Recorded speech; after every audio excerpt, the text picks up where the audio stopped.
Hello everyone, I am Carlos Córcoles, Product Manager from Measuring Division of Cicutor.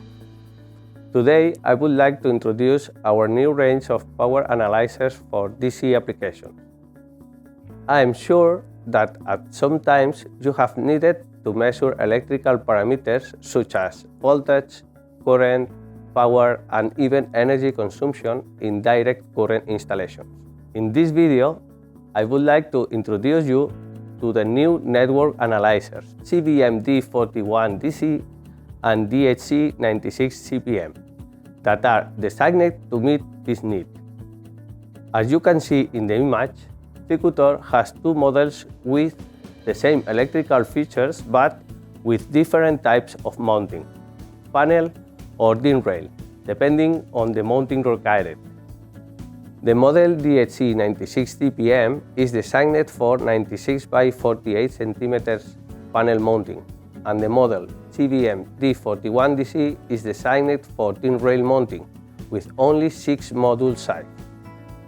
As a main features, both models are measure up to 1500 volts in DC networks directly and perform current measurement using shunt technology, offering a wide range. The DHC96 CPM model has a variant that allows current measurement by standard Hall effect transformer.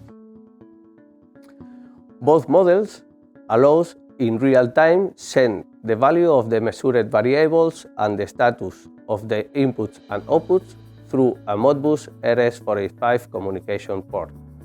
Also, allow referring the instantaneous value of a variable to its analog output to be connected to the installation own control system. This allows the manager to have relevant information of the installation status, in addition to the energy consumption, to take decisions oriented to the energy efficiency, and allowing remote control of any device of the installation through the integrated relay outputs. As we have seen, the CBM D41DC and the DHC96 CPM analyzers are especially designed for use in direct current installation, such as self-consumption systems, photovoltaic parks, as well as for integration in DC fast charging stations for electric vehicles. And remember to subscribe to our channel and click the bell icon to stay tuned for our last videos. Thank you for your attention.